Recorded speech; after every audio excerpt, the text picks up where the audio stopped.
여러분은 평소 옷차림에 대해 얼마나 신경 쓰시나요? 나이가 들수록 우리의 젊은 외모는 사라지고 표정도 굽고 옷차림도 허술해지기 마련인데요. 55세인 김명욱 씨는 평소 편한 게 최고라며 등산복 차림이 일상이 되었고 취향 따윈 상관없이 가격이 바로 취향이지라고 외치며 세일과 1+1 행사를 적극 활용하는데요. 이런 명욱 씨도 한때는 둘째가라면 서러워할 멋쟁이였습니다.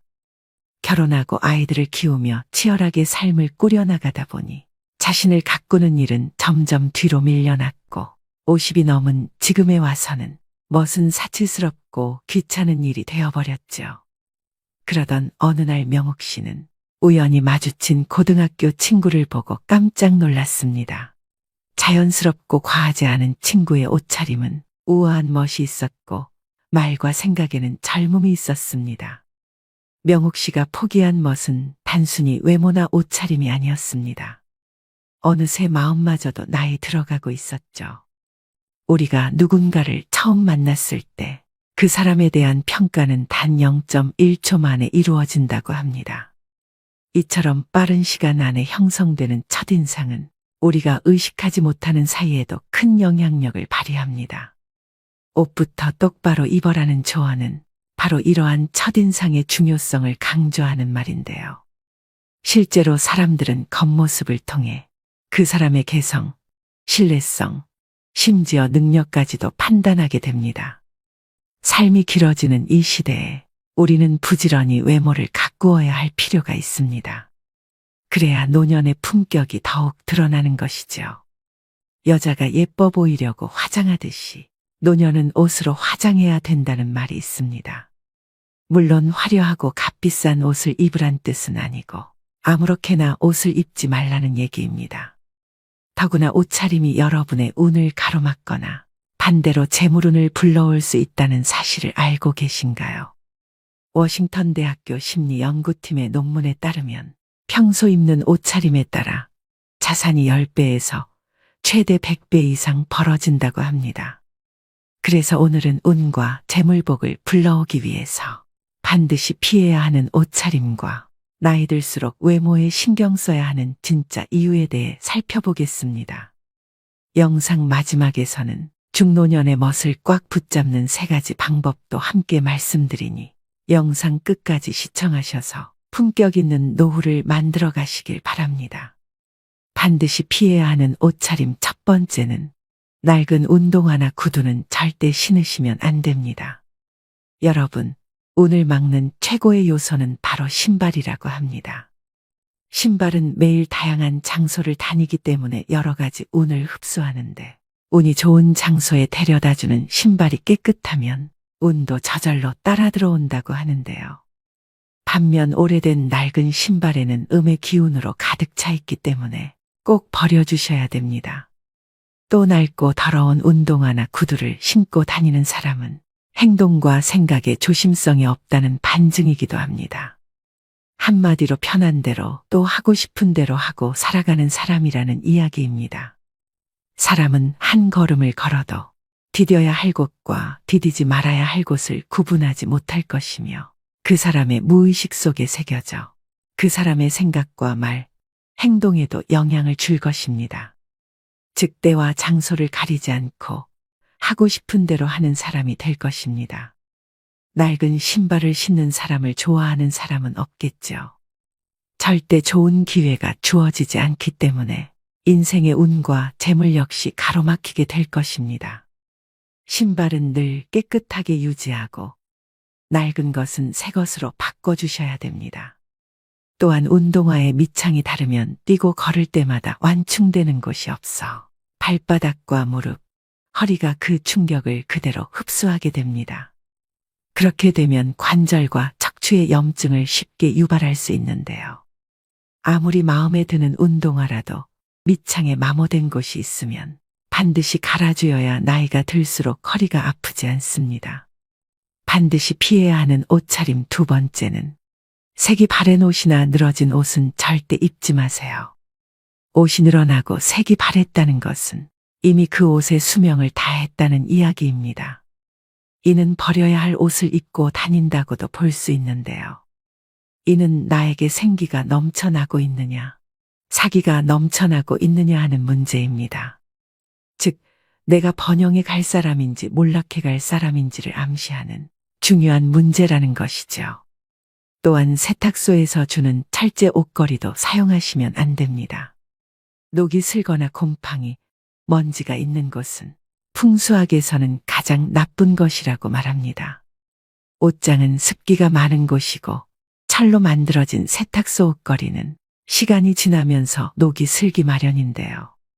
과거 일제가 우리 민족의 정기를 끊기 위해 녹슨 대못을 산천 곳곳에 박았듯이 가정의 운을 끊어버리는 것은 대못뿐만 아니라 녹이 쓴 철제 옷걸이도 해당됩니다. 더구나 철제 옷걸이는 옷의 형태를 잘 잡아주지 못하기 때문에 빨리 늘어나게 되는데, 이런 옷을 입은 사람에게는 어느 누구라도 호의를 가지기가 어렵고 그 사람의 이미지에 악영향을 줍니다. 녹이 슬지 않고 옷 모양을 잘 잡아줄 수 있는 플라스틱 옷걸이나 나무 옷걸이를 사용하셔야 됩니다. 또 한 가지는 옷이나 옷장에서 좋지 않은 쾌쾌한 냄새가 난다면 힘든 삶을 살아가게 됩니다. 옷장과 옷방 환기를 자주 시키고 습기제와 방향제를 넣어두는 것도 잊지 마셔야 됩니다.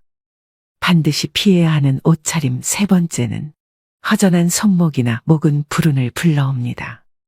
목걸이나 반지에는 펜던트나 보석 같은 구심점이 있는 것처럼 옷에도 포인트가 있어야 하며, 사람의 말과 행동 등 우리 인간이 살아가는 모든 곳에는 이러한 포인트가 있어야 합니다. 똑같은 넥타이를 하더라도 핀의 유무에 따라 그 정갈함이 완전히 달라져 보이게 됩니다. 또 똑같은 옷을 입더라도 눈길을 끄는 액세서리 포인트가 있는지 없는지에 따라 완전히 다른 고급스러움을 만듭니다. 손에는 손목시계나 반지 둘 중 착용하면 좋고, 여성분들의 경우에는 목걸이를 착용하는 것이 좋은데요. 과도한 치장은 상대가 보기에 불편하게 하고 스스로의 운도 막아버리게 되지만, 최소한의 포인트는 센스 있는 사람으로 보여집니다. 다만 검은색 줄이나 쇠 목걸이를 하고 다니시는 분들이 있는데 이것은 피해 주셔야 됩니다. 금, 은을 제외한 다른 물질로 만들어진 목걸이는 기운을 막아버리기 때문입니다. 센스 있는 액세서리 사용은 여러분을 귀티나게 보이도록 할 것이며, 이것이 여러분의 운을 살아나게 하고 재물을 부를 것입니다. 반드시 피해야 하는 옷차림 네 번째는 검은색 옷에는 꼭 이것을 함께 갖추어야 합니다. 검은색 옷 좋아하시는 분들 정말 많으시죠? 깔끔하기도 하면서 편하고 때탈 걱정도 없고 부담 없는 색상입니다. 다만 검은색 옷을 입으실 때는 안에 입는 옷의 색깔은 완전히 달라야 하는데요. 오행학적으로 검은색은 휴식과 마침을 의미하는 것이며 죽음과 멈춤을 의미하는 것이기 때문입니다. 과학적으로도 검은색 옷을 매일 입으면 건강이나 기분에도 영향을 미친다고 합니다. 이는 검은색이 주는 파장 효과 때문입니다. 색에는 심리를 좌우하는 생체적인 파장이 있습니다. 흐린 날에 밝은 색 옷을 입으면 기분이 밝아지는 것처럼, 상대적으로 이 검은색 옷은 기분이 가라앉고 또 소심해지기 때문에 좋지 않은 운기를 겪는 경우가 많다고 합니다. 되도록 밝은 색의 옷을 자주 입는 것이 좋겠지만, 검은색 옷을 입으실 경우에는 꼭 밝은 색의 옷과 같이 입어서 색의 중화를 만들어줘야 함을 명심하셔야 됩니다. 반드시 피해야 하는 옷차림 다섯 번째는 구겨진 정장이나 외투는 꼭 다려서 입으셔야 합니다. 여러분, 외투나 정장이 구겨졌다는 것은 이 사람이 아주 게으른 사람이다 라는 것을 반증하는 모습입니다. 옷을 걸어두지 않고 어디든 함부로 던져 보관하는 사람이라는 이야기이죠. 물론 현대 인상학자들 역시 이러한 사람은 항상 일정한 형식이나 절차가 없이 편한 대로 막 살아가는 사람이라고 표현을 하며, 또한 타인에게 절대 호감을 얻을 수 없는 사람이라고 얘기하고 있습니다. 우리 조상님들 역시 그 어려운 생활 여건 속에서도 의복 손질은 항상 정갈하게 하셨고, 의관을 정제한다라는 표현을 쓰시므로 옷차림 하나 삐뚤어지지 않아야 한다라고 말씀하셨습니다. 물론 이것이 현대로 말하면 정장이나 외투가 됩니다. 생각대로 되고 말하는 대로 된다는 말이 있습니다. 여러분의 생각이 바르고 여러분의 행동이 바르다는 것을 타인에게 보여주는 가장 첫 번째 모습이 바로 정장과 외투입니다. 예전 EBS 방송에서 옷차림의 중요성에 대해 방영된 적이 있었는데 같은 남성이 다른 옷차림을 한 모습을 바라보는 여자의 인터뷰였는데요. 남성이 정장을 입으니 연봉이 꽤 높아 보이고 호감 있어 보인다고 답했고 일상복과 청바지의 옷차림을 보곤 백수일 것 같다. 연봉이 굉장히 낮을 것 같다고 이야기했습니다. 단정한 정장이나 외투의 옷차림은 우리의 외모뿐만 아니라 자아를 표현하고 자신감을 높여주는 중요한 요소입니다. 올바른 스타일의 옷을 선택하고 입는 것은 우리의 자아를 발전시키고 다른 사람들과의 소통을 원활하게 만들어줍니다. 우리의 삶에 긍정적인 변화를 가져다 줄 수 있는 중요한 부분이라고 할 수 있습니다. 말년운을 위해 반드시 피해야 되는 옷차림 4가지에 대해 알려드렸습니다. 얼마 전 해인사 구경을 갔는데 단정하게 옷을 입은 노부부의 모습이 지금도 잊히지 않습니다. 옷은 자신을 화장하는 수단이며 자기의 품격을 나타내는 방법이므로 나이를 먹을수록 옷차림에 신경을 써서 남 보기에 좋은 인상을 주어야 합니다. 지하철을 타거나 식당에서 다른 노년들의 옷차림을 유심히 관찰하는 것도 도움이 됩니다. 직장에 다닐 때는 항상 정장이나 유니폼을 입으니까 옷차림에 신경 쓸 필요가 없었지만 노년이 되면 외출 시 무슨 옷을 입고 나갈까 한번 생각해 보는 것이 스스로 품위 있는 노년 대접을 받는 길일 것입니다. 그렇다면 나이 들수록 외모 관리에 신경 써야 되는 진짜 이유는 무엇일까요? 첫 번째는 감정 노화를 막습니다. 여러분은 미용실을 다녀오면 어떤 기분이 드시나요? 여성분들이 헤어스타일을 바꾸면서 종종 하는 말이 있습니다. 바로 기분 전환인데요. 나빴던 일을 털어버리고 뭔가 변화를 주고 싶을 때 참 효과 있는 방법 중 하나입니다.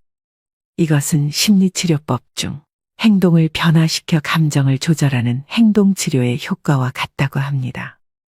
이전과는 색다른 경험을 하거나 6, 70대 노인이 젊어지는 방법이기도 한데요.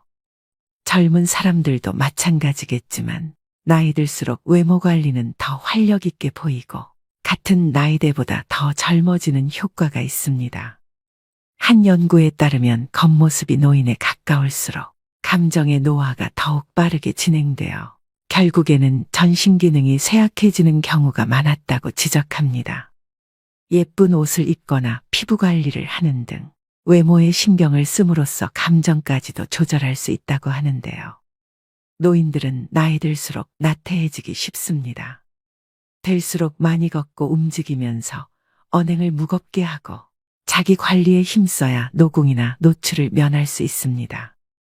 일상에서 흐트러짐 없는 마음 자세를 가져야 용모며 의상도 단정할 수 있습니다. 노인이 되어서 좋은 옷을 입고 유행을 염두에 둘 필요야 없지만 아무렇게나라는 생각은 버려야 합니다. 두 번째는 건강에 도움이 됩니다. 젊을 때는 느끼지 못했지만 나이 들수록 특히 노인의 외모 관리는 건강에 많은 영향을 줍니다. 여러 연구와 논문에 따르면 외모에 신경 쓰는 사람은 대체로 건강하다고 합니다.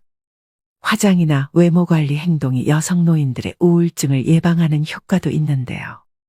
실제로 60세 이상 분들 중 많은 분이 외모 관리는 죽을 때까지 하는 거라고 생각하고 있으며 외모 관리를 하는 이유는 더 나은 삶의 질, 자기만족 등을 꼽았다고 합니다. 노화는 자연의 섭리인 만큼 누구나 나이 들어가며 세월의 흔적이 외부로 드러나는 노화 현상은 어쩔 수가 없습니다. 노화 현상을 아예 멈추려고 하거나 다시 젊은 시절로 돌아가게 만드는 것은 불가능에 가깝습니다.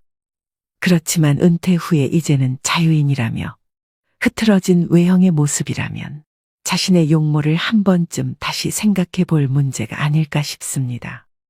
자기 관리는 체력에도 격차가 벌어지지만 정신적인 면은 그 수준 차이가 더 큽니다. 세 번째는 정신을 가다듬는 효과가 있습니다. 사실 외모 관리는 의지력과 꾸준함을 요구한다는 면에서 운동과 같습니다. 외모에 신경 쓴다고 다소 격이 낮다는 듯 말하지만 부지런해야 외모 관리도 할 수 있습니다. 최근 최강동 안으로 단연 손꼽히는 가천대학교 이기려 총장님은 1932년생으로 90세가 넘으셨는데도 50에서 60대처럼 보입니다. 정말 감탄한 것은 그분의 자기관리 능력입니다. 부지런하지 않으면 안 되고 절제할 것도 많은데 그것을 지켰다는 것은 대단한 의지력입니다. 여기서 외모 관리에 또 다른 힘을 발견할 수 있습니다. 바로 나태해지는 자신을 돌려세우고 정신을 가다듬게 도와준다는 것입니다. 어떤 분들은 살아가는데 외모가 중요하지 않다고 말합니다. 외모보다 성격이고 나이 들면 외모는 다 거기서 거기라고 말합니다. 그러나 이것은 잘생기고 예쁘다는 측면에 많이 기울어진 의견이 아닌가 싶습니다. 그러나 제가 말씀드리는 외모 관리는 더 넓은 범위입니다. 청결, 체형, 화장 등을 포함한 우리의 겉모습, 몸의 관리입니다. 이러한 외형의 관리가 정신을 가다듬는 내적 충실에도 상당히 도움이 된다는 점을 말씀드리는 것입니다. 네 번째는 나이 들수록 외모 관리도 중요한 경쟁력이 됩니다. 나이가 들면서 자신의 외모에 대한 자신감도 떨어지고 자연스레 관심도 줄어 외모 관리에 신경 쓰지 않기 쉽습니다. 하지만 현대 사회에서는 나이가 들어도 지속적으로 자신의 외모를 관리하는 것이 중요한 경쟁력으로 작용합니다. 외모 관리에 신경 쓰지 않는 순간 자신에게 손해로 돌아올 위험이 높은데요. 특히 나이 들수록 더 그런 이유는 젊었을 때는 관리하지 않아도 젊음이 다 커버해줬지만 나이 들면 노화와 습관으로 인한 부작용들이 더 잘 드러나고 게다가 좋은 상태를 유지하는 것에도 더 많은 시간과 노력이 필요하기 때문입니다. 나이 들어도 외모 관리를 꾸준히 하는 사람은 은근히 능력이 있어 보입니다. 부지런한 것은 쉽게 할 수 없는 일이기에 시간 관리, 감정 관리를 잘하는 사람이란 생각이 듭니다. 그만큼 일자리를 얻는 것과 인간관계에서 유리한 점이 많습니다. 반면 외모 관리를 하지 않는 사람은 덜 프로처럼 보여 손해보기 쉽습니다. 이처럼 외모 관리는 좋은 첫인상을 만들어내는 것뿐만 아니라 자신감과 자기 강화에도 큰 역할을 합니다. 피그말리온 효과는 기대가 높을수록 그에 부응하려는 우리의 노력도 커진다는 심리학적 이론입니다. 즉, 잘 관리된 외모를 통해 우리는 더 능력 있는 성공한 사람으로 보일 뿐만 아니라 그러한 이미지에 걸맞은 행동을 하게 된다는 것인데요. 이는 능력 개발과 성공으로 이어지는 긍정적인 사이클을 만들어냅니다. 그렇다면 중노년의 멋을 꽉 붙잡는 방법에는 어떤 것이 있을까요? 첫 번째, 볼품없게 살을 빼면 볼품없게 늙는다. 사람은 나이가 들수록 기초대사량이 낮아져 살을 빼기 힘든 몸이 됩니다. 무리한 다이어트로 살을 뺐다 하더라도 그 괴로움이 얼굴에 고스란히 드러나 버리죠. 무리한 다이어트보다는 몸과 마음을 건강하게 가꿀 수 있는 좋은 습관을 들이셔야 됩니다. 두 번째, 옷으로 체형을 보정하자. 옷에 몸을 맞추면 자연스럽게 이상적인 체형에 가까워진다는 것을 아시나요? 마냥 편한 옷만 고르지 말고 때로는 등줄기가 곧게 펴지는 옷을 입어보세요. 특히 좋은 패턴의 코트나 재킷은 체형 보정 효과가 뛰어납니다. 세 번째, 심플함도 전략이 필요합니다.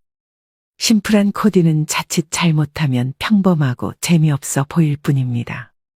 옷을 고를 때 반드시 한 가지 아이템은 단조롭지 않고 특징이 있는 것으로 매치하셔야 됩니다. 헤어스타일이나 메이크업에 포인트를 주는 것도 좋습니다. 나이가 들수록 옷차림을 바꾸는 것은 스스로에게 새로운 바람을 불어넣는 일입니다. 옷차림부터 마음가짐까지 변화를 두려워하지 말고 점점 바뀌어가는 내 모습을 즐기셨으면 좋겠습니다. 나이는 숫자일 뿐 젊음이란 발랄하고 경쾌한 마음이 아닐까요? 오늘의 영상 어떠셨나요? 젊은 날의 자신을 그리워하고 젊음과 멀어지는 일을 아쉬워하기보다 중년 노년에만 풍길 수 있는 분위기, 스타일 등에 집중해 현재를 마음껏 누리는 태도가 노후의 삶을 더욱 빛나게 만듭니다. 젊은 날에는 젊음 그 자체로 빛이 났듯 중노년에는 그 자체로 멋이 나는 셈이죠. 등산복에는 수십만 원을 투자하면서 외출복에는 무관심한 분들이 많습니다. 영국의 노인들은 집에서도 넥타이를 맨다고 하는데요. 물론 이것은 시대에 맞지 않지만 그 정신만은 한번 음미할 필요가 있습니다. 물론 외면뿐 아니라 내면도 함께 가꾸는 일은 인생 후반기에 품격을 더하는 가장 좋은 방법일 것입니다. 단순히 겉모습에만 집중하는 멋이 아닌 그 이면의 가치와 아름다움에 더 집중하는 멋이야말로 중년 이후 더 진하게 즐기고 누릴 수 있는 특권입니다. 오늘도 노후의 지혜와 함께 해주셔서 감사드립니다. 황금빛으로 무르익어가는 여러분의 지혜로운 인생을 언제나 응원합니다. 시간은 누구에게나 공평하게 주어집니다. 매년 차곡차곡 쌓이는 마일리지처럼 아이는 서서히 청년이 되어가고 청년은 자연스레 늙어 노화의 길로 접어들죠. 하지만 나이 들미 곧 노쇠를 의미하는 것은 아닙니다. 나이와 관련한 모순된 속담 두 가지가 있습니다. 나이는 못 속인다와 나이는 숫자에 불과하다. 둘 다 나이듦을 이야기하지만 전자가 나이에 굴복하고 노쇠 수순에 순응하는 의미라면 후자는 육체적 노화를 벗어나려는 자발적 의지가 담겨 있습니다. 여러분은 둘 중 어떤 속담을 품고 사시나요? 나이듦이란 물리적 노화일 뿐 우리 몸 안에 가슴에 청춘을 담는 일은 내 의지와 결정에 따라 얼마든지 달라질 수 있습니다. 지금이라도 변화하고 싶다면 잘 늙어가는 것이 곧 오래도록 청춘으로 사는 길이겠죠. 나이 들면 이런 마음으로 살다 갑시다. 삶을 남과 비교하지 말고 남을 원망하지 말고 부모로서 자식이 잘 되길 바래도 자식들에게 너무 기대하지 말고 지난 날을 후회하지 말고 내 운명이라 생각하고 운명이 다해 세상 떠날 때 부와 권력, 명예 다 놓아버리고 빈손으로 홀가분하게 미련 없이 미소 짓고 떠나게 해달라고 기도하며 삽시다. 재물이 많아도 만족하지 못하고 더 많은 재물을 모으려고 발버둥치면 재물의 노예가 되어 가진 재물에 만족하지 못해 마음이 가난하고 많은 재물이 없어도 가진 것에 만족하고 분수에 맞게 즐겁게 살면 마음이 부유의 부자입니다. 가난한 사람과 부자는 마음먹기에 달려 있습니다. 영겁의 세월 속에 인간의 삶은 흐르는 물과 같고 하늘에 떠가는 구름과 같고 올 때는 순서가 있지만 이 세상 떠날 때는 순서도 없고 언제 떠난다는 기약도 없어 몇 분을 모르는 것이 인생이라 합니다. 지난 날은 다시 돌아올 수 없고 미래는 기약이 없으니 지난 일에 미련 갖지 말고 미래를 너무 기대하지 맙시다. 지금 주어진 이 시간이 생애 제일 소중하다고 생각하며 보람있고 즐겁고 행복하게 보냅시다. 노년에 친한 친구가 두 사람만 있어도 인생을 잘 살았다는 말이 그때는 마음에 와닿지 않았는데 정년 후에야 실감이 납니다. 친구가 될 수 있는 조건이 첫째, 가까이 살아 언제든지 부르면 올 수 있고 둘째, 취향이 같고 건강해야 동행할 수 있고 생활 여유가 같아야 함께 여행도 하고 술도 함께 부담 없이 나눌 수 있습니다. 나이가 들면 세상을 이런 마음으로 즐겁고 행복하게 살다 운명이 다 해부르면 큰 고통 없이 미소 짓고 미련 없이 떠날 수 있는 사람이 인생을 가장 잘 산 사람 아닐까요? 그래서 오늘은 나이 들어 성숙한 내면을 가지기 위해 반드시 피해야 할 행동 6가지에 대해 알려드리겠습니다. 오늘부터라도 5가지 중 1가지라도 실천하셔서 품격 있는 노후를 만들어 가시길 바랍니다. 인생 수업 바로 시작하겠습니다. 나이 들어 반드시 피해야 할 행동 첫 번째는 질서를 무시하는 사람입니다. 사람들이 전철을 타기 위해 출입문 양 옆에 줄 서 있는데 한 나이 든 분이 맨 앞으로 끼어들었던 적이 있었습니다. 질서를 지키는 모습에 대한 평가는 나이 들수록 더 극과 극으로 갈리는 경향이 있습니다. 3, 40대면 당연한 모습처럼 여기는데 머리가 흰 나이 든 노인이 질서를 지키는 모습은 훨씬 더 존경스러운 마음이 듭니다. 어른도 저러는데 나도 본받아야지 라는 생각이 듭니다. 30대, 40대도 어른인데 유독 노인에게 이런 마음이 든 이유는 무엇일까요? 바로 사회의 어른 근본이란 생각이 크기 때문입니다.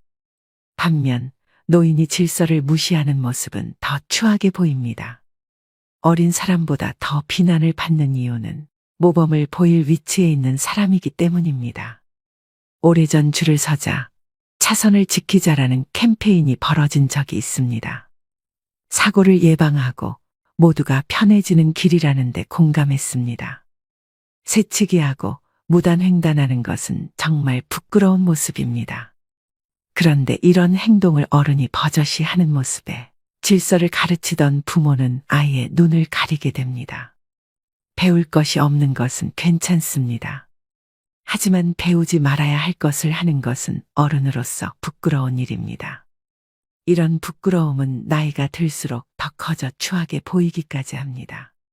아프거나 거동이 불편한 사람은 예외를 둘 수 있지만 나이 들어 질서를 무시하는 사람들을 보면 나이를 어떻게 먹었는지 혀를 차게 되고 자기만 아는 형편없는 사람으로 여기게 됩니다.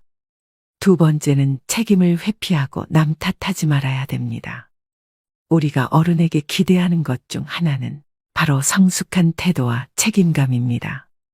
그렇다면 왜 책임을 회피하고 남 탓하는 사람이 나이값 못하고 취해 보일까요? 그 중심에는 존경의 가치와 신뢰의 손실이 있습니다. 우리는 일상에서 많은 선택과 결정을 내립니다. 그 과정에서 발생하는 실수나 실패는 자연스러운 일입니다. 자신의 잘못을 인정하고 그로 인한 결과를 받아들이는 것이 성숙한 어른의 모습입니다. 반면 남 탓만 하는 사람은 그 순간 그의 성숙함은 사라지고 존경의 대상에서 멀어집니다. 사소한 일부터 큰 일까지 모든 갈등과 다툼은 남 탓에서 시작됩니다. 특히 가까운 사이일수록 그런 일은 더 많이 발생합니다. 부부 사이나 부모와 자식 관계에서 남 탓으로 인한 갈등은 작은 불씨에서 시작해 결국 끌 수 없는 화재로 발전하곤 합니다. 어떤 경우든 남을 원망하지 마세요. 특히 가족 중에 누구를 원망하고 미워하는 것은 절대 금물입니다. 자신만 더 소외됩니다. 노년에 사랑하는 가족들마저 내 곁을 떠나가고 주변에 사람이 없으면 비참한 노후를 보내게 됩니다. 남을 탓하기 전에 자신의 행동을 되돌아봐야 합니다. 모든 결과는 자신의 선택과 행동에서 비롯됩니다. 일이 잘못되면 군자는 제 탓을 하고 소인은 남을 탓합니다. 나이 먹은 사람이라면 그에게는 지혜와 성숙함을 기대하게 됩니다. 그런데 책임을 회피하고 남 탓만 하는 사람은 그 기대치에 못 미칠 때가 많습니다. 그 사람을 보면서 아쉬움을 느끼게 됩니다. 나이 먹은 노인이 이런 태도를 보인다면 더욱 안타깝습니다. 노인은 제일 위에 있는 어른으로 그동안의 경험과 지혜로 후손이나 주변 사람들에게 좋은 영향을 미칠 수 있는 위치에 있습니다. 그런 노인이 책임을 회피하며 남 탓하는 모습은 정말로 추하게 보입니다. 지금부터라도 늦지 않았으니 미움을 버리고 사랑으로 가득 채우는 삶을 살아가시길 바랍니다. 세 번째는 죽음을 두려워하지 말아야 됩니다. 죽음을 경험해 본 사람은 아무도 없습니다. 따라서 죽음을 두려움의 대상이 아니라 삶에 대한 열망의 대상으로 전환해야 합니다. 우리의 인생은 죽음이 아니라 삶으로 파고들 때 그 진가를 발휘합니다. 우리는 왜 죽음을 두려워할까요? 죽음을 마주할 때 희망을 품어야 될까요? 아니면 체념해야 할까요? 죽음이라는 사건을 아예 잊고 살아갈 수만은 없습니다. 우리는 가족이나 친구들의 예상치 못한 사고 또는 질병으로 인한 죽음을 목격하곤 합니다. 가까운 사람의 죽음은 크나큰 슬픔을 안겨줍니다. 죽음이 슬픈 이유는 무엇일까요? 죽음이 아무런 예고도 없이 한순간에 찾아오기 때문일 것입니다. 사랑하는 사람을 잃을 때의 슬픔은 우리를 끔찍한 패닉 상태에 빠뜨립니다. 다시는 사랑하는 사람을 만나지 못할 거라는 절망에 휩싸입니다. 죽음은 서로 행복했던 추억들을 송두리째 빼앗아 버리고 영원히 함께하자고 맹세했던 약속을 산산이 깨뜨려 버립니다. 우리가 죽음을 두려워하는 까닭도 이번 삶에서 누렸던 모든 것을 빼앗아 가버리기 때문입니다. 죽음은 삶의 끝을 의미합니다. 죽음이란 이번 삶이 우리에게 선사했던 모든 것을 한순간에 박탈해버립니다. 그렇다면 우리는 죽음에 대해 어떠한 태도를 가져야 할까요? 장자는 그의 아내가 죽자 두 다리를 뻗고 앉아서 질그릇을 두들기며 노래를 불렀습니다. 문상을 왔던 해자가 그 광경을 보고 아내가 죽었는데 곡을 하지 않고 노래를 하다니 이거 너무 심하지 않느냐고 질책을 했습니다. 장자는 왜 이러한 행동을 한 것일까요? 장자도 아내가 죽었을 때 처음에는 슬퍼서 목 놓아 통곡했다고 고백합니다. 하지만 곧 장자는 사계절이 되풀이해서 흘러가는 것과 마찬가지로 죽음은 소멸이 아니라 변화의 과정이라는 하늘의 운명을 깨달았습니다. 태어나기 전 인간에게 삶이란 없었습니다. 우연히 기가 형성되고 인간으로 태어나면서 삶이 시작된 것입니다. 죽음이란 이제 다시 변화의 과정을 통해 태어나기 전으로 돌아가는 것입니다. 우리에게는 가족의 죽음이든 자신의 죽음이든 운명으로 받아들이는 태도가 필요합니다. 인간이 죽는다면 그저 태어나기 전으로 돌아갈 뿐입니다. 죽음 이후를 막연히 두려워할 필요가 없습니다. 네 번째는 허풍을 심하게 떨거나 자랑을 너무 많이 하는 것입니다. 나이 들어서까지 입만 열면 잘난 척과 허풍을 떠는 사람이 있습니다. 제 주변 친구 중 한 명은 그렇게 자식 자랑을 합니다. 살면서 하지 말아야 할 자랑 3가지를 꼽자면 배우자 자랑, 자식 자랑, 돈 자랑이라고 합니다. 이 가운데서도 특히 아무리 친한 친구 사이라도 하지 말아야 할 자랑이 있는데 그것이 바로 자식 자랑입니다. 사람들 가운데는 자식들 일로 인해 자랑을 할 것이 많은 사람도 있지만 그렇지 않은 사람도 있지요. 특히 자식 때문에 속을 썩이고 있거나 고민이 많은 사람이 있습니다. 이런 사람 앞에서 자식 자랑을 하는 것은 아픈 사람 앞에서 자신의 건강을 자랑하는 것과 같습니다. 그 말을 듣는 사람의 입장에서는 겉으로 드러내지는 않아도 그 자체로 스트레스이고 고통이 됩니다. 나이가 들수록 축하보다도 자랑을 많이 하는 친구들이 있는데 이런 습관은 오랜 친구마저도 멀어지게 합니다. 이처럼 사회에서 잘난 척과 허풍이 심한 사람을 만나게 되면 그때마다 느끼는 게 있습니다.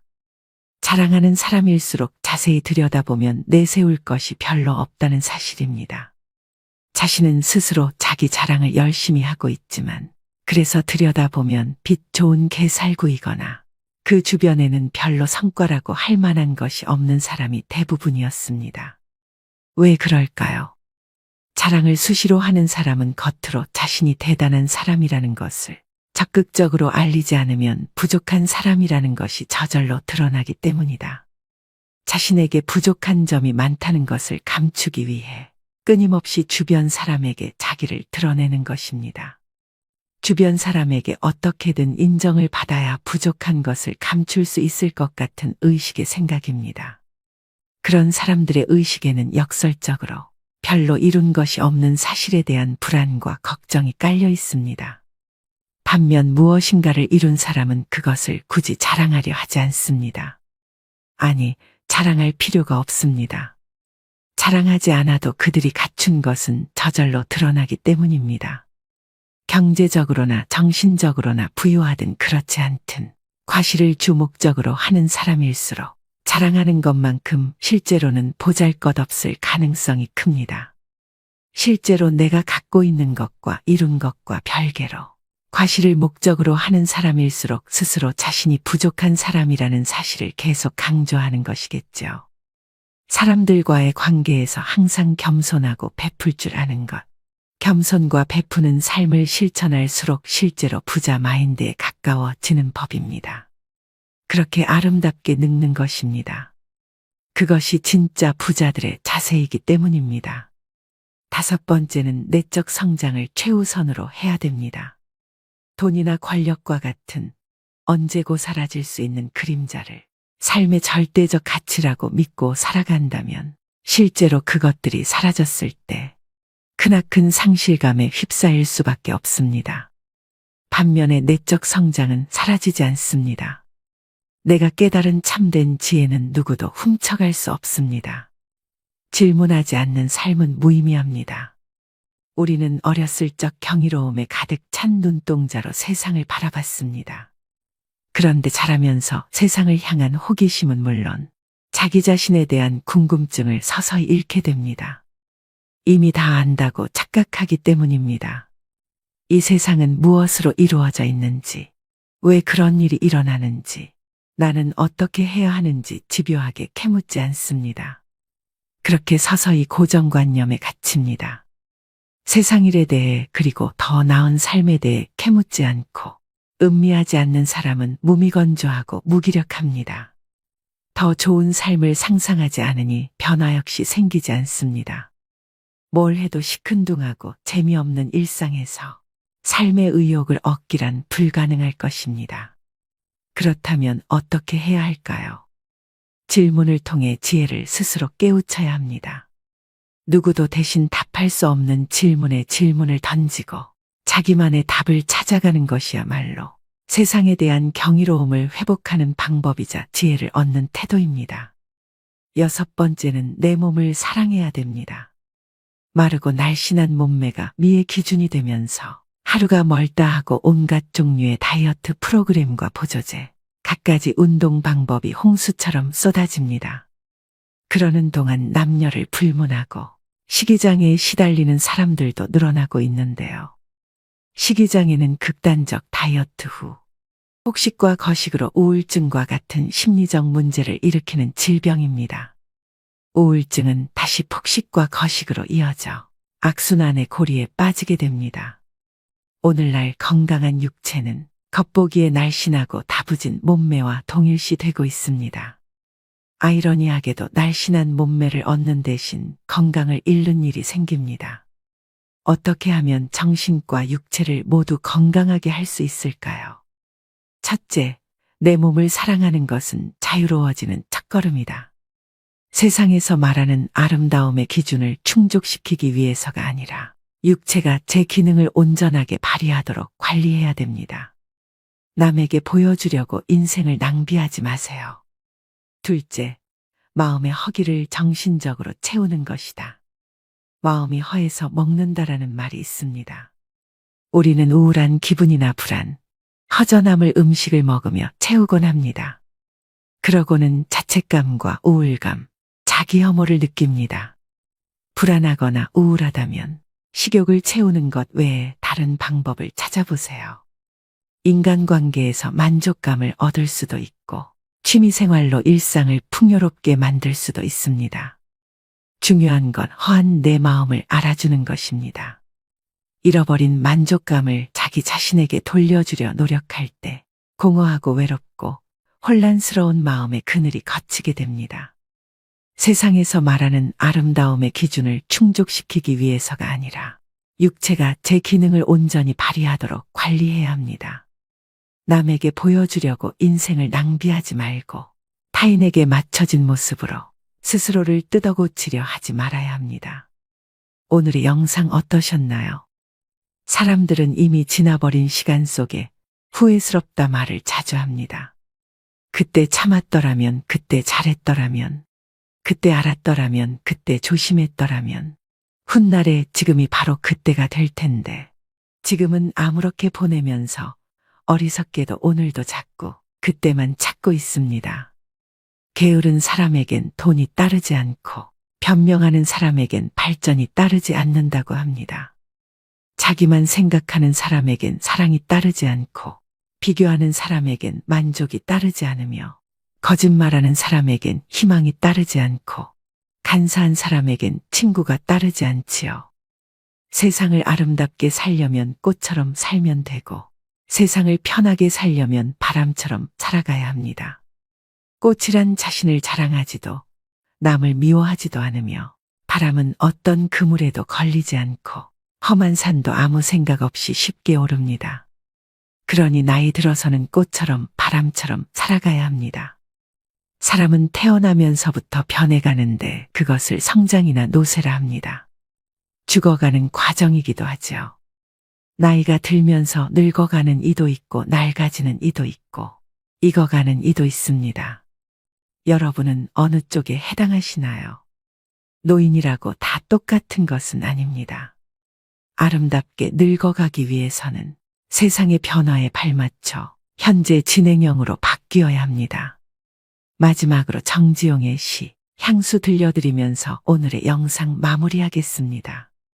넓은 벌 동쪽 끝으로 옛 이야기 지줄대는 실개천이 휘돌아 나가고 얼룩배기 황소가 해설피 금빛 게으른 울음을 우는 곳. 그곳이 차마 꼬맨들 이칠리야. 지라로에 재가 식어지면 빈 밭에 밤바람 소리 말을 달리고 엷은 졸음에 겨운 늙으신 아버지가 집벽에를 돋아 고이시는 곳. 그곳이 차마 꼬맨들 이칠리야. 흙에서 자란 내 마음, 파란 하늘 빛이 그리워 함부로 쏜 화살을 찾으려 풀섭 이슬의 함초롬 휘적시던 곳. 그곳이 차마 꼬맨들 이칠리야. 전설바다에 춤추는 밤물결 같은 검은 귀민머리 날리는 어린 누이와 아무렇지도 않고 예쁠 것도 없는 사철 발벗은 아내가 따가운 햇살을 등에 지고 이삭 죽던 곳. 그곳이 차마 꼬맨들 이칠리야. 하늘에는 섞은 별, 알 수도 없는 모래성으로 발을 옮기고 서리 까마귀 우지짓고 지나가는 초라한 지붕. 흐릿한 불빛에 돌아앉아 도란도란 거리는 곳. 그곳이 차마 꼬맨들 이칠리야. 오늘도 노후의 지혜와 함께 해주셔서 감사드립니다. 황금빛으로 무르익어가는 여러분의 지혜로운 인생을 언제나 응원합니다. 지금은 60세를 신중년이라고 합니다. 그리고 70세 노인을 초로장년이라고 부릅니다. 그렇지만 말로만 중년 장년이면 뭐합니까? 그에 걸맞은 매력적인 포인트가 있어야 하지 않겠습니까? 그야말로 멋지게 나이 들어야 한다는 뜻입니다. 얼마 전 아주 유쾌한 모임에 참석하게 되었습니다. 지인의 초대로 함께한 자리의 장은 80대가 넘은 분으로 걸음걸이가 단정하고 앉은 모습도 흐트러지지 않았으며 참석자들이 올 때마다 애정어린 인사로 반겨주었습니다. 모임 내내 그분은 상대가 가진 좋은 점을 칭찬하며 서로에게 도움이 되는 조언을 하셨죠. 식당의 주인에게도 위트 넘치게 대하였으며 마지막에는 조용히 밥값까지 자신의 카드로 지불했습니다. 한 번도 염색하지 않으셨다는 머리는 화이트와 그레이가 어울려 더욱 단정한 모습을 보이셨고 하얀 셔츠에 자켓 차림은 꽤 멋있는 옷차림이었습니다. 10명이 모여 식사를 하였는데 모임이 파하고 집에 돌아와도 유쾌한 기분이 내내 들었습니다. 아름다운 노년의 전형을 보게 된 것 같아 앞으로의 지향점도 생기기도 해서 좋은 기분이 들었는데요. 우리가 흔히 매력이 있다고 하면 용모가 멋지고 아름다운 젊은이들을 떠올리기 쉽지만 나이 든 분들의 매력은 경륜까지 더해져 훨씬 깊이가 있다는 것을 깨닫게 된 좋은 경험이었습니다. 여러분은 이 노신사를 보고 어떤 생각이 드시나요? 우리는 늙는 것이 아니라 익어가는 것이라 했습니다. 그런데 익어가더라도 곱게 익어가고 익어갈수록 매력이 넘치지 않으면 안 됩니다. 다 늙어서 무슨 매력이냐 하시는 분들도 분명 계실 겁니다. 매력은 더 이상 젊은이들만의 전유물이 아닙니다. 나이 들어 늙어가는 노인도 충분히 매력적입니다. 그러나 노인들은 대개 늙었다는 이유로 매력이라는 단어에 거리를 두는 옷차림과 언행을 하는 것을 쉽게 볼 수 있습니다. 그렇지만 오히려 나이가 들수록 외모에서부터 개인 취향인 옷차림까지 시각적, 정신적인 부분까지 포괄적인 항목에서 매력을 느낄 수 있어야 살아가는데 활력이 생길 수 있습니다. 영국 런던의 정치경제대학교 교수였던 캐서린 하킴은 매력 자본이라는 개념을 만들었습니다. 한마디로 매력이 능력이자 경쟁력이라는 말인데요. 그녀가 말한 매력은 잘생긴 외모만을 뜻하는 것이 아닙니다. 유머 감각과 활력, 세련미, 상대를 편안하게 하는 기술 등 다른 사람의 호감을 사는 멋진 태도나 기술을 말합니다. 이런 멋진 태도나 기술은 나이가 많다고 쇠퇴하지 않는다는 것입니다. 오히려 더 좋아질 수도 있습니다. 이것이 바로 나이듦의 지혜와 여유가 아니겠습니까? 그렇다면 나이 들수록 잃어가는 매력을 어떻게 유지할 수 있을까요? 다음에 5가지를 충실히 실천하시면 여러분들도 분명 매력 자본을 갖춘 멋쟁이 노인이 될 수 있습니다. 영상 끝까지 시청하시고 오늘부터 바로 실천해 보시길 바랍니다. 첫째, 자주 웃으셔야 합니다. 얼마 전 지하철의 경로석에 앉은 노인들을 유심히 관찰해 보았습니다. 거의 모든 노인의 인상이 찌그러져 있었는데요. 이처럼 대개 노인하면 인상이 찌푸려져 있는 모습을 떠올립니다. 그러나 가끔 인터넷에서 사진을 검색하다 환하게 웃고 있는 주름진 노인의 얼굴을 보면 훨씬 안정감을 주고 세월의 깊이를 느끼게 해줍니다. 그러니 자주 크게 일부러라도 웃으셔야 합니다. 상대가 한 말의 웃음소리로 화답해주면 상대와의 관계도 좋아질 것입니다. 되도록 늘 웃는 얼굴을 유지하셔야 합니다. 좋은 인상을 주려면 늘 웃는 연습을 해보는 것입니다. 거울을 보고 입꼬리 올리고 씩 웃어보세요. 나이 들어 웃는 얼굴을 만드는 것이야말로 가장 중요한 매력 포인트입니다. 둘째, 항상 마음의 여유를 가지셔야 합니다. 특히 사소한 일에 이러쿵저러쿵 따지지 말아야 합니다. 나이 들어가면서 불평불만이 잦은 것은 듣는 사람에게 동정심을 일으키지도 못하고 오히려 흉하다는 생각을 하게 합니다. 조금 불편해도 왜 나를 챙기지 않지 하는 마음을 버리고 마음의 여유를 가지셔야 됩니다. 마음에 안 들고 불편하더라도 웬만한 것들은 모두 양보하며 웃어넘기세요. 그래야 멋진 노년이 될 것입니다. 셋째, 품격을 지키셔야 됩니다. 무단횡단하는 일이 나이든 이의 특권은 아닌 것과 같이 삼가야 할 것은 확실히 삼가야 됩니다. 나이 들었으니 용인 되겠지 하는 생각은 하지 말아야 됩니다. 오히려 나이 든 사람이 하는 말을 듣게 됩니다. 또 젊은이들의 행동을 못마땅하게 여겨 잔소리하는 것을 삼가야 합니다. 하고픈 말이 있더라도 매우 중요한 것이 아니면 가급적 삼가하는 것이 좋습니다. 음식을 앞에 두고 맛을 타박하지 말고 감사의 인사를 전한다면 더욱 맛있는 식사를 할 수 있을 것입니다. 음주 후에도 중언부언을 삼가시고 몸가짐을 흐트리지 않아야 합니다.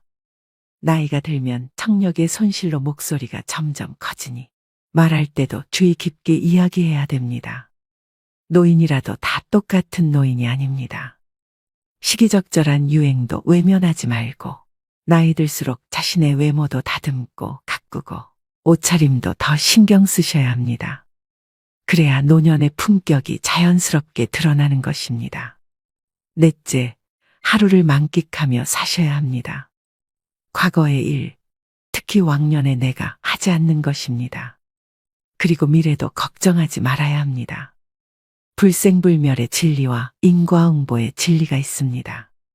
인생은 생로병사의 이치에 따라 돌고 도는 것입니다. 노인에게 내일은 없고 내 인생의 가장 젊은 날은 오늘입니다. 오늘에 최선을 다하고 즐겁게 살면 매력적으로 보이게 됩니다. 거기에 더해 세상을 사랑의 마음으로 보고 인생을 관조하면 망하는 일상이 감사생활로 변하게 되어 표정도 온화해지고 말씨도 부드러워지니 매력 지수는 한층 상승하게 될 것입니다. 즉, 세상을 선한 눈으로 바라보면 세상은 더욱 아름답게 보입니다. 그리고 측은지심과 자비가 넘쳐나게 되는 것이죠. 미국 대통령이었던 루즈벨트의 부인 엘레나 여사가 남긴 명연설문 중에 한 구절 중에 이런 말이 있습니다.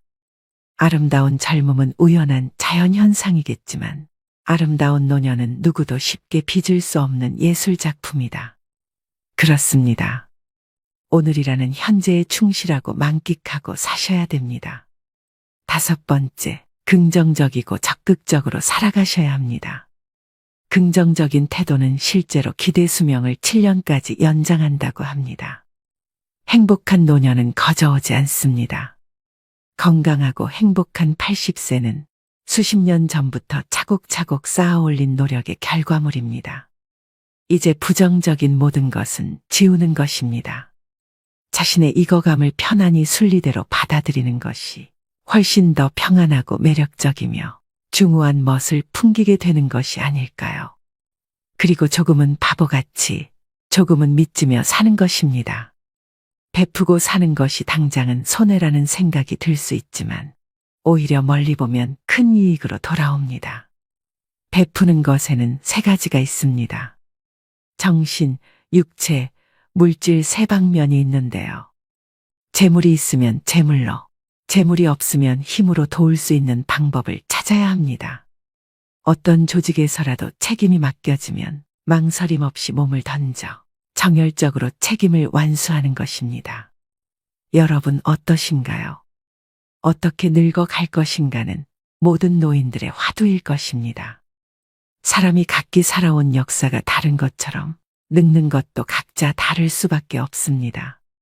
품위를 지키며 보람차고 아름답게 늙는 사람이 있는가 하면 그렇지 못한 경우도 있습니다.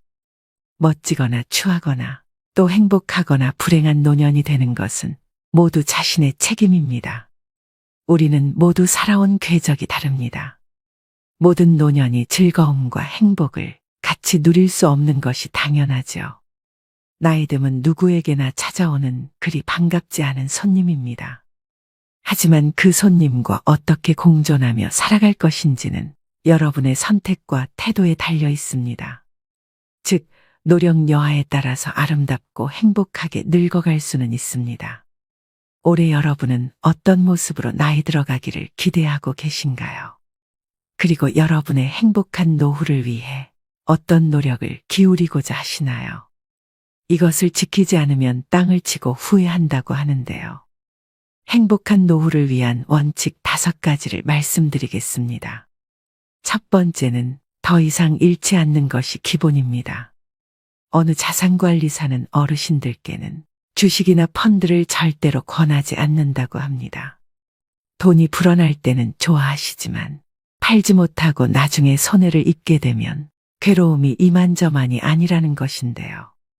젊은이들은 다시 벌어서 메우면 된다고 생각하고 털어버리지만 어르신들은 다시 복구할 수 없다는 절망에 사로잡혀 일상이 무너지게 됩니다. 앞으로 일을 해서 돈을 벌 수 없고 모아놓은 돈을 가지고 죽을 때까지 생활해야 한다는 불안에 사로잡히게 되면 어딘가에 투자를 해야 될 것만 같기도 합니다. 그러다 보면 누가 뭐를 해서 돈을 많이 벌었다는 소위 카더라 이야기에 넘어가게 되어 노후 자금을 몰빵했다가 전 재산을 잃기도 합니다. 건강도 마찬가지입니다.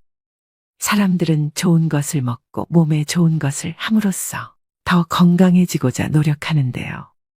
고혈압이나 당뇨병, 고지혈증 같은 만성 질환에 걸렸을 때는 꾸준히 처방약을 복용해서 현재의 건강을 유지하는 것이 우선입니다.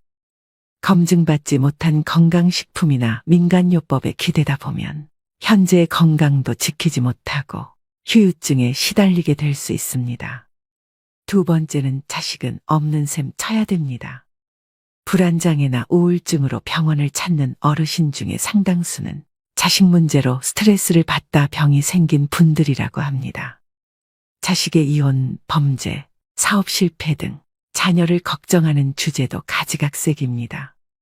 재산이라도 조금 있으면 자식들은 마치 부모가 일찍 죽기를 바라듯이 유산을 놓고 다투기도 합니다.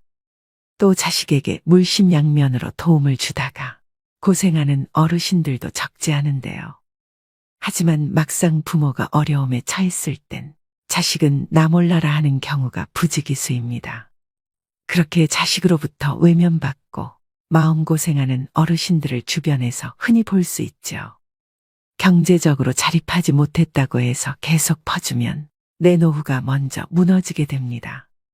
나이 들수록 자식과 부모 관계는 서로를 너무 많이 의존해서는 안 됩니다. 그래야만 정신적으로 건강한 노후 생활을 할 수 있는 것이죠.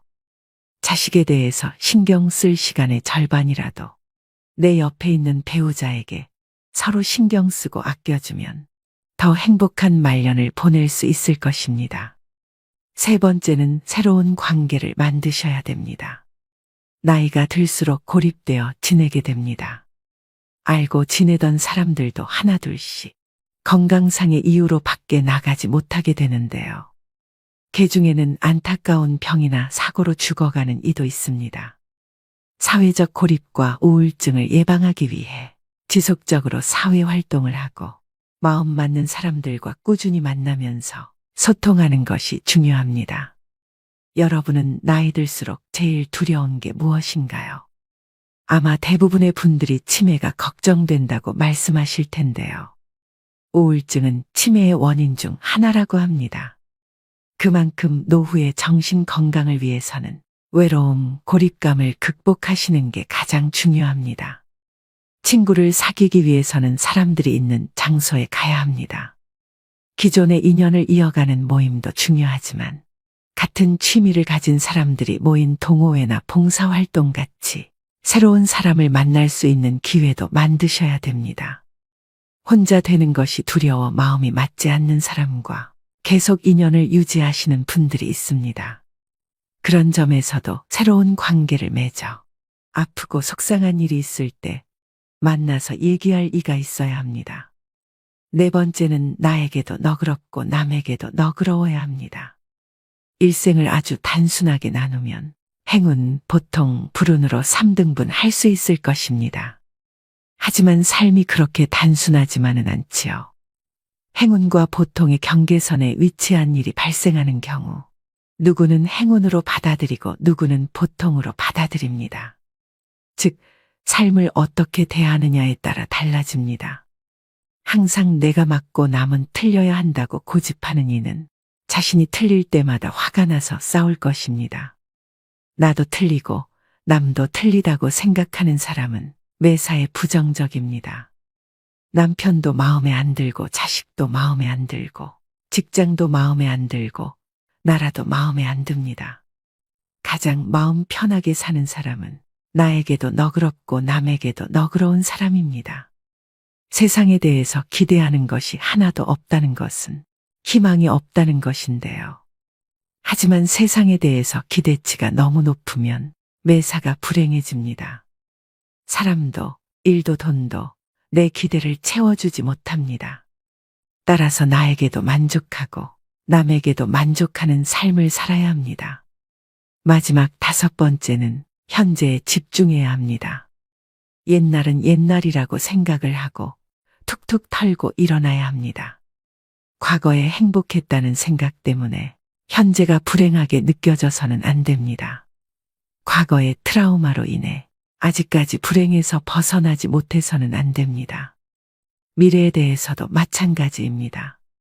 희망을 잃고 절망에 빠지면 현재도 불행해집니다. 장밋빛 미래에 현혹되면 현재를 대강대강 살면서 꿈을 쫓는다고 생각하기 쉽습니다. 과거의 잘못을 돌이켜보면서 같은 실수를 되풀이하지 말아야 한다는 점에서 과거 역시 무시해서도 안 되겠죠. 미래에 대한 희망도 필요하고 미래에 대한 걱정도 필요합니다. 하지만 삶의 중심은 언제나 현재여야만 한다는 것을 명심하셔야 됩니다. 행복하고 건강한 노년을 위한 필수 원칙 5가지를 말씀드렸는데요. 사람들은 살다 보면 흔히 지금보다 더 나빠질 게 없다는 말을 하곤 합니다. 하지만 과거가 현재가 되고 현재가 미래가 됩니다. 최악의 시점이라고 생각이 들던 과거의 한때도 지금 돌이켜보면 그때가 지금보다는 나았다는 생각이 들 수 있을 텐데요. 60살이 되면 50살이었을 때를 생각하면서 그때는 좋았다고 여기고 80살이 되면 70살이었을 때가 좋았다 여기기 마련입니다. 그렇기 때문에 나이 들어서도 매 순간 계속해서 좋은 추억을 만드는 것이 중요합니다. 젊었을 때의 추억만이 나이 들어 힘이 되는 것이 아닙니다. 누구나 100살까지 살 수 있는 세상에서 나이 들어서 만들어진 좋은 추억도 훌륭한 인생 미천이 됩니다. 마지막으로 노후철의 명심보감을 들려드리면서 오늘의 영상 마무리하겠습니다. 부르는 데가 있거든 무조건 달려가라. 불러도 안 나가면 다음부터는 부르지도 않는다. 아내와 말싸움이 되거든 무조건 져라. 여자에게는 말로써 이길 수가 없고 혹 이긴다면 그건 소탐대실이다. 밥도 제대로 못 얻어먹는 수가 있을 것이다. 일어설 수 있을 때 걸어라. 걷기를 게을리하면 일어서지도 못하게 되는 날이 생각보다 일찍 찾아올 것이다. 남의 경조사에 나갈 때는 제일 좋은 옷으로 차려입고 나가라. 내 차림새는 나를 위한 뽐냄이 아니라 남을 위한 배려다. 더 나이 먹기 전에 아내가 말리는 것 말고는 뭐든지 시작해보라. 일생 중에 지금이 가장 젊은 때다. 옷은 좋은 것부터 입고 말은 좋은 말부터 하라. 좋은 것만 하여도 할 수 있는 날이 얼마 남지 않았다. 누구든지 도움을 청하거든 무조건 도와라. 나 같은 사람에게 도움을 청하는 사람이 있다는 것을 감사히 생각하자. 안 좋은 일을 당했을 때는 이만하길 다행이다 하고 믿었던 사람에게 배신당했다면 오죽하면 그랬을까 하고 젊은 사람에게 무시를 당했으면 그러려니 하고 살자. 범사에 감사하며 살자. 적어도 3가지는 감사해야 한다. 나를 낳아서 키워준 부모에게, 이날까지 밥 먹고 살게 해준 직장에, 한평생 내조하느라 고생한 아내에게 감사하자. 이 3가지에도 감사함을 모른다면 사람의 도리가 아니다. 나이 들었어도 인기를 바란다면 입은 닫고 지갑은 열어라. 자식에게 용돈 주고 후배들에게는 가끔 한턱을 쏘고 아내와는 외식을 자주 하라. 어떤 경우에라도 즐겁게 살자. 현실의 고통도 지나고 보면 아무것도 아니다. 보고 싶은 사람은 미루지 말고 연락을 해서 약속을 잡아 만나라. 내일 죽는다고 생각하자. 오직 한 번뿐인 인생살이 순간을 소중하게 여기고 만나는 인연마다 귀하게 여기자. 오늘도 노후의 지혜와 함께 해주셔서 감사드립니다. 황금빛으로 무르익어가는 여러분의 지혜로운 인생을 언제나 응원합니다.